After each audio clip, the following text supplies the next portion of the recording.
everybody, this is Johnnie Geathers. Welcome to another JG Minute on Fridays. I hope all of you are having a great day so far and you just got your day started. I hope you have a great day.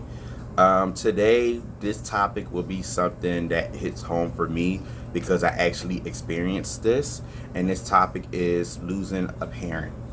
Um, as some of you may have known, and then most of you that don't know, I'm going to tell you that on August 18th, 2023 is where it's the day that I lost my father.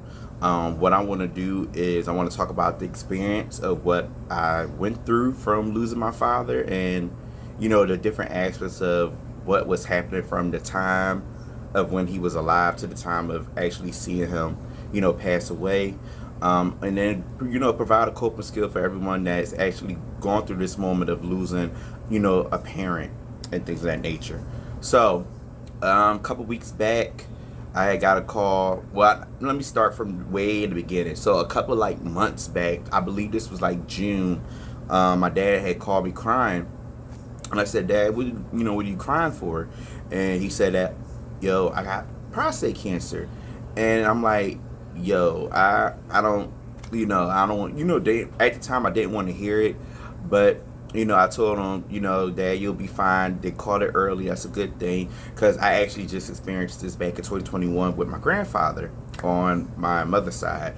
And they caught it early, and they was able to, get that taken care of, and he doesn't have it no more. So I told my dad, don't worry about it.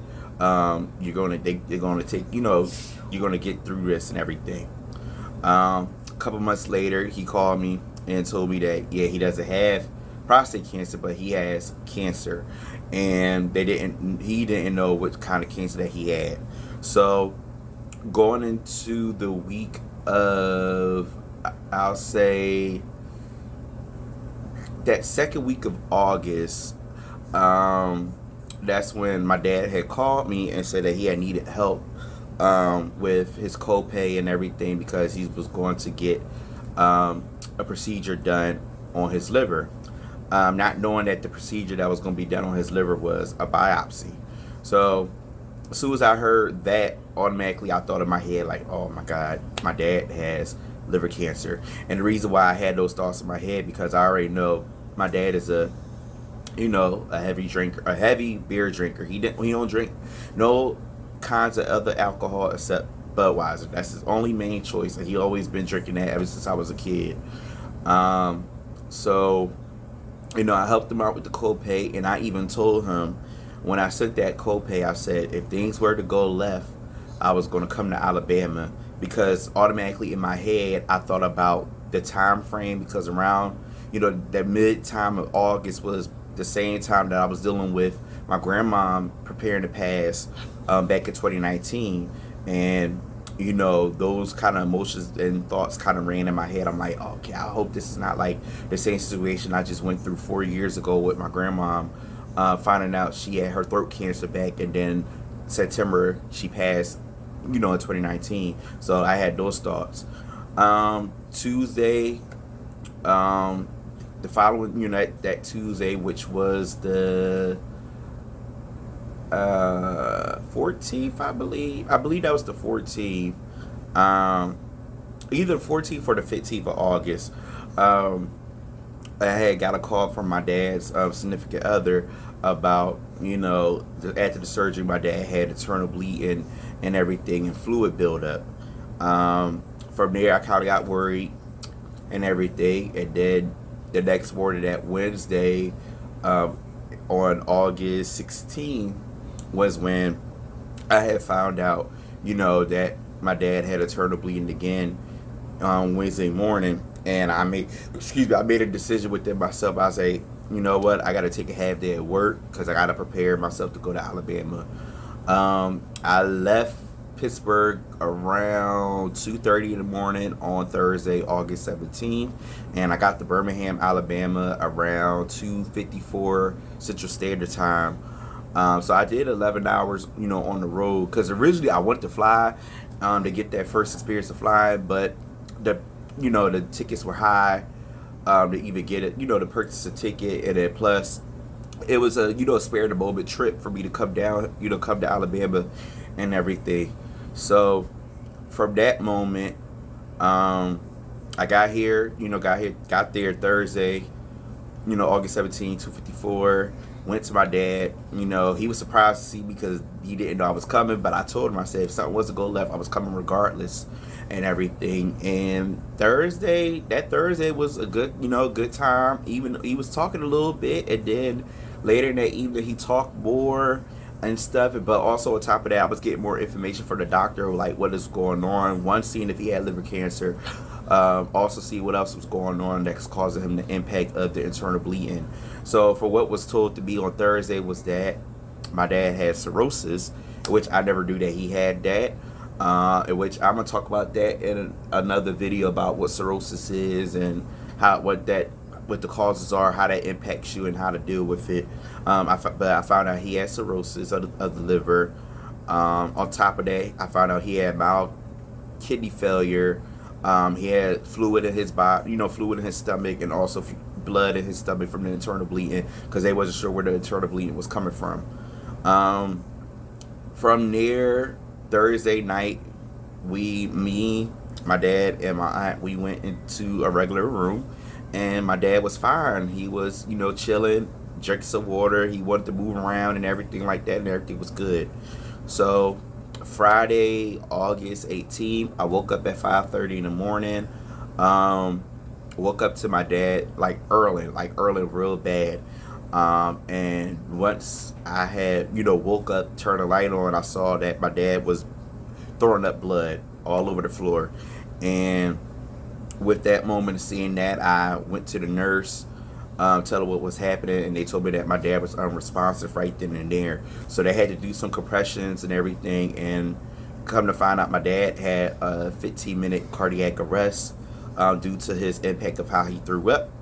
And from there, they got a pulse, but my dad was still unresponsive. So he had to get put on a ventilator for his breathing. And on top of that, he had the fluid was still building up in his body, which it was going towards his lungs and everything. So from there, they asked me if I wanted to do a dialysis. I said yes, so we could try to get rid of the fluid quickly, because he wasn't able to, use the bathroom or anything because of how he was still unresponsive, despite of him having a pulse. Then after a couple of hours after the dialysis, that's when it was told to me that my dad wasn't going to make it. And later on, they told me I had to make a decision to either pull the plug or to just let my dad go peacefully with the machines running. And I said, I'll let my dad go with the machines running, just let him go peacefully, because I didn't want to be the cause of the blame. They said that I pulled the plug on my dad. I wanted to see if he would have had, another chance. But on Friday, August 18, 2023 at 5:59 Central Standard Time, 6:59 Eastern Standard Time, that's when my father passed away right in front of my eyes. In that moment, I lost it. I cried at the hospital, and it hit me that, my dad, my grandma, and my great grandma are all gone. Surprisingly, the following next week will be 4 years of my grandma's passing, and then the week after that would have been my great grandma's birthday. So that kind of all these emotions of impact and everything. Leading on to that, it was the impact of me planning the funeral with my aunts and my uncles, making sure that I'm doing what I can do for my dad, because I was his only child. Even though I had siblings on my mom's side, I was his only child and everything. So it was so much pressure put on me to make things work. I broke down one night because everybody was keep asking me questions about the funeral, the program, and how I want to set things up. And I just said, I just lost my dad. Let me do what I want to do and everything. Another build-up moment was at the funeral home, where I really had one of my dad's funeral to be August 26th, which was a Saturday, but it had to get pushed to August 28th, which was a Monday, and that kind of caused an impact with not a lot of family and his friends being able to come and actually see him go for his final goodbye. And that kind of hurt me a little bit, because everybody was ready for it to happen on August 26th, and I was ready for it to happen on August 26th as well too, because I wanted him to be properly sent off by everybody. But in that case, that didn't happen. And the reason why that didn't happen, because I had requested an autopsy for my dad, and when he came to the funeral home, his body was still cold and they couldn't sew him back up, and they couldn't do the embalming right on time for us to even have a funeral on Saturday and everything. So I said, all right, we'll just do the funeral Monday, August 28th. From that moment, my emotions just been like left and right. I had up and down, sleeping, loss of appetite. Kind of didn't want to be around particular aspects of family.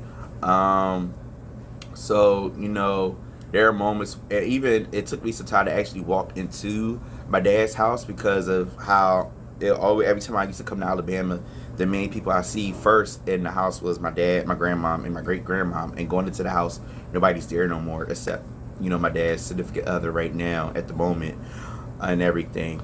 But I had to talk to some family members, talk to some of my fraternity brothers, talk to some friends, talk to some colleagues, and I realized that I wasn't alone, in this moment of losing, a parent at a young age and everything. Because everybody, y'all know I'm 33, I'll be 34 in December, and then my father, when he passed, he was only 56. He was still young, and my dad was young and skinny, young and skinny and everything. But what I learned from this moment, and it's still going to hit me here and there, in which I understand that, is that I have to let the emotions be, and let the emotions be where it is, and be able to let it out. And that's the coping exercise I want to leave for everybody that actually experience losing a parent. I know losing a loved one is hard, but it hits different when it's your parent, the person that actually helped give you life, the person that raised you, the person that always been by your side and everything. So that coping exercise is just to um let your emotions, basically let your emotions out, and feel the way that you feel. There was moments where I kind of wanted to hold it in and just be strong, but I couldn't do it no more. Whatever I was feeling, I had to let it out. When people was asking me if I was okay, I said nope, I'm not okay at all. When I had wanted to cry, I cried. When certain moments of things I was thinking about tear me up, from songs to looking at pictures to looking at different things that my dad had that I still keep with me to this day, I would tear up and everything, and I'd just be wondering, like, man, this was an unexpected thing that I actually lost my dad and stuff. But that's what I wanted to discuss with all of you, when it comes to that, just to let the emotions, feel the emotions and let it out. And also don't let no one tell you how you are supposed to feel, because I thought about that as well, to say, okay, I gotta feel this particular way, but no, I really feel this way because of what I actually went through. And not in the aspect of went through or losing my dad, but also went through actually seeing my dad go in the way that he went and everything. So, and I know it come to those few days of his passing, it hit me because I had dreams about the moment I saw him pass on and stuff, and it kind of it did went away after a few days. But here and there, the week before, like the funeral and everything, I always woke up around 3 or 4 o'clock in the morning. Couldn't go back to sleep and everything because it just was like difficult to process and everything. And plus, on top of that, I had to readjust to everything in terms of being back in Pittsburgh with going back to work, dealing with the fraternity, all the different stuff that I already do on a daily basis and everything. So basically, it's a readjustment to all that as well. And I had to realize that I had to let my feelings out and accept those emotions during that time too, because I told people that it's going to be a process for me to get back into the swing of things, how much this impacted me and everything. But that's all I want to leave you with today.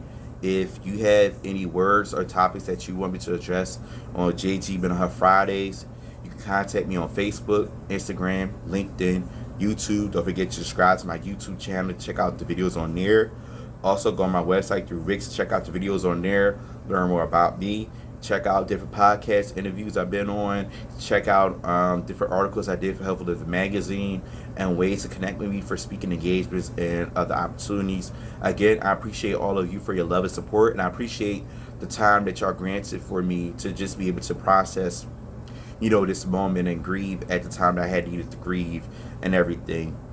But like I said, the following video will be about me talking about cirrhosis and everything, and talk about how I learned about, cirrhosis of the liver with what my dad was going through and everything, what causes it, what are, some risk factors towards it, but also what are some ways to how to, manage through it and everything.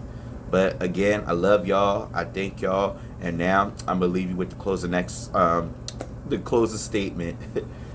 Reflect on the positives, plan ahead, and relax. RPR. Take care of yourselves. Stay safe. Be well. Be blessed. And peace.